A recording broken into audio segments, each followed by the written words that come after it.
Dice, the goddess of life, mourned the death of Orbis, the god of nature, who had perished during the Celestial War. Dice, in her sorrow, created a new world upon Orbis's fallen body. That was this place, the land of Orbis.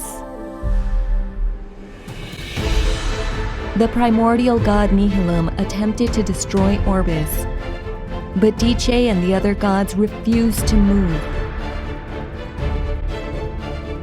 Eventually, Nihilum manipulated one of the gods and sent the archdemon to destroy Orbis.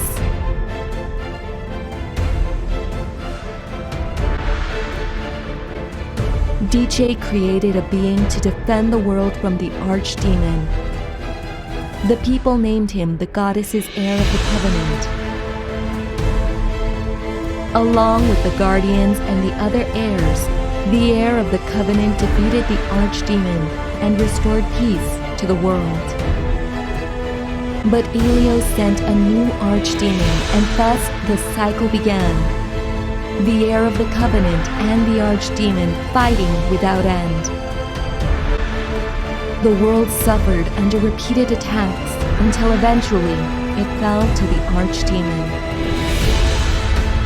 But Dice used the power of creation to restore her fallen world.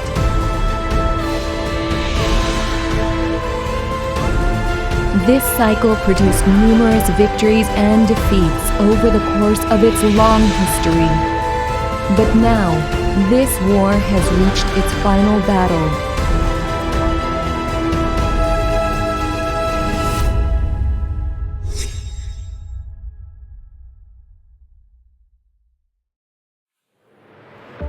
Hello, Epic 7. I have a special treat for you today. Today, it's story time with Tristan Wolf. So go grab some popcorn and get ready to hear me recount my best interpretation of the story of Epic 7. In the beginning, there were two primordial forces, Prima, the primordial star of light, and Nihilum, the great black star of darkness. Prima and Nihilum created the multiverse. Yes, Epic 7 is a multiverse, which explains the interaction between most Moonlight heroes, but that's getting way ahead of myself.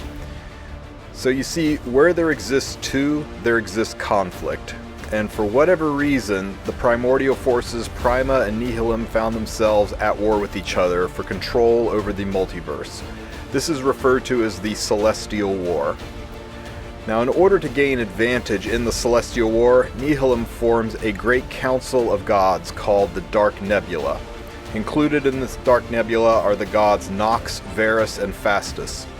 With the help of the Dark Nebula, many of the gods supporting Prima lose their lives. Amongst them is the greater god Aethra. Aethra is the god of the Epic 7 universe. When Aethra is defeated, he splits into 4 fragments, which become the lesser gods Dice, the goddess of life, Lunaris, the goddess of the moon, Orbis, the god of nature, and Ilrios, the god of the sun. Eventually, the losses taken as a result of the Dark Nebula were so great that Prima was defeated. But before Prima can be destroyed by Nihilum, Prima shatters into fragments, preserving its soul within these fragments in order to live on, in hopes of being reborn from the fragments. These fragments scatter across the multiverse. Nihilum, realizing Prima's plan and the threats that these fragments pose, tasks the Dark Nebula to seek out and destroy them in order to gain absolute control over the multiverse. Now, one of these fragments of Prima arise in the universe of Aethra, but as the god Aethra has been destroyed and split into parts, the fragment embeds itself into Orbis. Fastus himself is sent to destroy this fragment. Fastus hurls a comet at Orbis, killing him. Dice, being a goddess of life, is able to create mortal life, but she cannot bring back the divine from death. Stricken by grief that she cannot save her brother Orbis, she takes his body and uses it to create the world of Orbis. Now, I do not know if she's also motivated to protect the Prima fragment or not. It's entirely possible she might be unaware the Prima fragment exists in Orbis, but regardless, she uses her divine power of life and creates the world of Orbis, sowing life into its center. Fastus redoubles his effort to destroy Orbis in order to get at the Prima fragment. The other gods rally to their sister's aid in order to protect from further attack. To stop external threats, the goddess Lunaris erects barriers around Orbis and even separates the individual continents by barriers to prevent direct as well as indirect attacks. Lunaris creates a race of beings called the Nocturns, gifted with the power of barrier abilities in order to maintain and reinforce these barriers. Ilrios, the god of the sun, stands sentinel to combat any external threats, and Dishe vows to protect Orbis directly. This is her covenant. All of this works, and Fastus and the Dark Nebula are stuck outside of the barriers, cut off from the people of Orbis, helpless to get at the Prima Shard. Fastus must change his approach. He comes up with a plan to destroy Orbis from within. Fastus hypnotizes Ilrios, corrupting his mind. Fastus convinces Ilrios that he and his siblings must return to the Celestial War, that Dishe is wasting her time tending to her brother Orbis's corpse, that Dishe and Lunaris need to abandon the fallen Orbis and return with Ilrios to the Celestial War so that it can finally be finished and peace may be restored. He convinces Ilrios that the best way to do this is to destroy the object of Dishe's attention, destroy the dead god Orbis, and Dishe will be able to move on, and then they can rejoin the war. Ilrios, being a lesser god than Fastus, caves to this power and influence of the greater god and is corrupted. Ilrios pours his essence into creating a being of power called Shanahar, the archdemon, and he sends this being to Orbis. To defend Orbis, Dishe pours her essence into creating a being called Ras Eclair. The people of Orbis name him the Heir of the Covenant. The archdemon is reinforced with mortal beings who are gifted divine powers by Ilrios and named Acolytes. The Heir of the Covenant is reinforced by mortal beings who are gifted divine powers through Guardians, and they are named Heirs. Ras and the Heirs do battle with the archdemon and the Acolytes, defeating it and bringing peace to the world. But Ilrios sends a new archdemon, and thus the cycle began. The Heir of the Covenant and the archdemon fight seemingly without end, until eventually the damage from the battles was so great that Ras falls to the archdemon.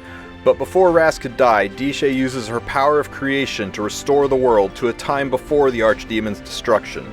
And so the mortal world is restored, without knowledge of what has transpired. Dishe cannot restore the fallen divine powers of heirs, so Dishe creates new heirs to claim the Guardians and continue the fight. Fallen heirs are lost to history. Only Ras's memory and artifacts stand as a testament to their sacrifices.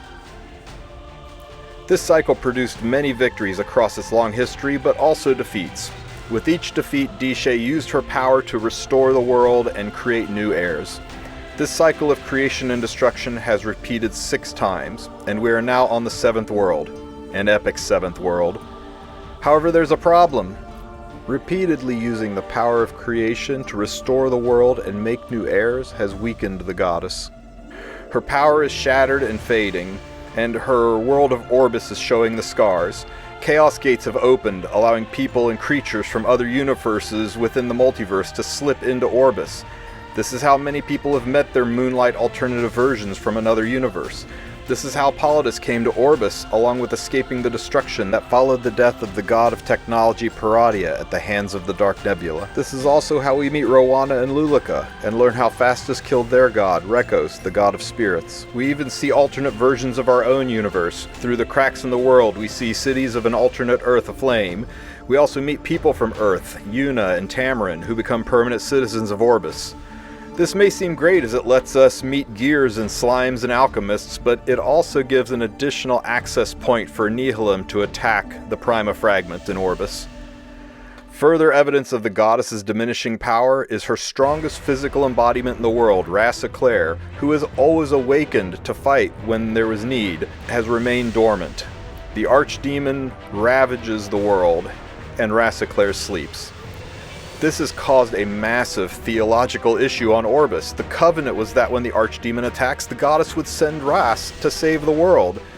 It's the cornerstone of the Church of the Goddess, the prophecy that the heir of the covenant will awaken and save the world from darkness, but Dishe is unable to awaken him. Ilrios is not weakened. He is being fueled by the Dark Nebula. His archdemon ravages the land, and Ras sleeps.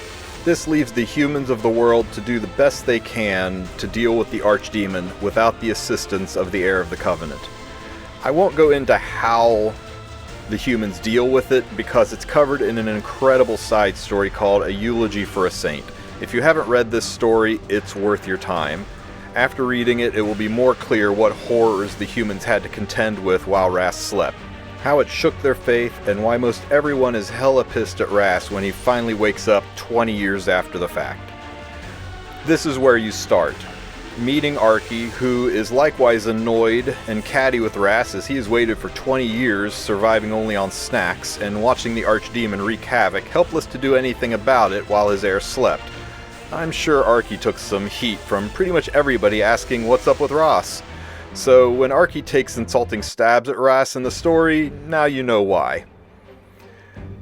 So that's your motivation as of Chapter 1 when you take control of the game. Now this next part has some lore spoilers in it. They're real minor spoilers. I'll try to keep it as gray as possible. It shouldn't be any worse than watching the sneak previews of a movie, but if you hate spoilers of any kind, now is the time to dip out of this video, and thanks for watching. I mean it. If you don't like spoilers, stop listening now. Okay, final warning. So, in the side story, A Eulogy for a Saint, the archdemon isn't destroyed. You see, mortals can't destroy the divine, and the archdemon is a component of Ilrios' power. So the archdemon, rather than being destroyed, is defeated by separating it into fragments and sealing it behind barriers created by the Nocturns. Remember, the Nocturns are creations of Lunaris, the goddess of the moon, and making barriers that protect the universe is her thing, so the Nocturns are really good at barrier magic. However, sealing something as powerful as the archdemon requires great sacrifice. Also, these barriers are not a permanent solution. They're just designed to hold the archdemon long enough that Ras can wake up and deal with the situation. See, Diene is unshaking in her faith that the goddess and Ras will come to save them. 20 years later, Ras wakes up, and that's when the story starts with Ras setting out to destroy and purify these sealed archdemon essences, because the barriers aren't going to hold forever. Now, in his journeys, Ras learns from the World Tree. By the way, did I mention that the World Tree is the Prima Fragment? Well, it is. The Prima Fragment became the World Tree and extended its roots deep into the heart of Orbis, which is why destroying the heart of Orbis is the goal of the Dark Nebula and pretty much every major bad guy that attacks Orbis. Destroy the heart of Orbis, wither the World Tree, Prima Fragment dies. Anyway, as I was saying, Ras learns from the World Tree Prima Fragment that Ilrios and Dishe are both part of the same god, that their power is basically the same, it originated in the same source, and that rather than destroying the archdemon's essence, he can absorb it. So Ras does this. He absorbs the archdemon's strength, or the strength of Ilrios through the archdemon's essence, and becomes stronger. When the last remnants of the archdemon is gone from the world and Ras is fully awakened, he has a sit-down with Dishe. You see, when Ras absorbed the strength of Ilrios, he also gained insight into Ilrios' motivations and why he was sending the archdemons. So Ras explains this to Dishe. He tells her that the only way to break this now losing cycle is for her to withdraw from the world and rejoin her siblings in the Celestial War. Seeing the wisdom in his words, and likely realizing that the world rose up to save itself when she was too weak to even wake Ras up, in time she agrees. She agrees to withdraw, and she gifts Ras with mortality so that Ras can lose his divinity and live as a human with the people he has saved and grown to love. As Lunaris withdraws with Dishe, the power of the barriers around Orbis fade, and with the Nocturns all spent, their barriers between continents likewise start to fall, which allows you access to Sidonia and beyond. Now, with Dishe and Lunaris rejoining the Celestial War, Phastos' hypnotic hold over Ilrios is shattered. Ilrios' goal is complete. He got them to rejoin the Celestial War, so there's no more need to send any more archdemons. But Phastos isn't done with Orbis yet. Nihilum demands that the Prima Fragment be destroyed, and now Phastos has to deal with it directly himself. This is where we start with Chapter 2, which is rich in lore, expanding on Phastus's desire to kill Orbis's heart, which nourishes the World Tree. Kill the heart, kill the tree, Prima fragment withers and dies. We learn about Rekos, the god of spirits, where Phastus uses his vessel Straze to kill some of the elemental spirit lords to unbalance the world of Rekos. This allows them to slay the god, likely to destroy a Prima fragment that was there as well.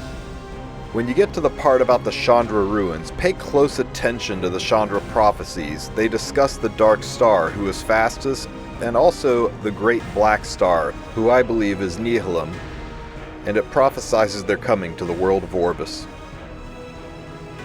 Now we get to Chapter 3, and I don't know. Maybe Epic 7 decided on a new creative direction, which would be sad, because I think this is an amazing story and deserves to be expanded upon. But around the time of the release of Chapter 3, Smilegate takes down the Stovepost, where a lot of this lore is sourced. And from here on, the game seems to steer away from the celestial conflict a great deal, but there are still some Easter eggs. In Chapter 3, we learn about the god of technology, Paradia, who Phastus also killed, and the source of Palladia's power, which is very likely a Prima fragment. The story also briefly touches on how Paladin crash lands her ship here through Chaos Gates. Chapter 4 is even more Spartan on the original lore. About the only thing that's mentioned is how Alhadad is an acolyte, which ties him to Ilrios and the Archdemon War, but likely Alhadad was unable to participate in past Archdemon Wars due to the barriers between continents maintained by the Nocturns. I for one hope we see Epic 7 expand more on this lore, but I'm guessing we won't know until Chapter 5. Oh, and one other thing while I adjust my tinfoil hat here. Let me talk about Chaos for a second. So Chaos, I believe, is a result of the conflict between Prima and Nihilum. Total control means no free will. Free will comes from the randomness that spawns from the chaotic interactions between light and dark struggling. If either Nihilum or Prima win and gain control, absolute control. Think about that, absolute control. Good or evil, it's still absolute control. No randomness, no choice. No free will, no chaos. Was the effect of this interaction that created chaos so powerful that chaos gained sentience? I mean, not really a god, but the result of clashing primordial forces, and it gained enough self-awareness to have a desire to survive? If so, is chaos the greatest ally of free will? Much to consider.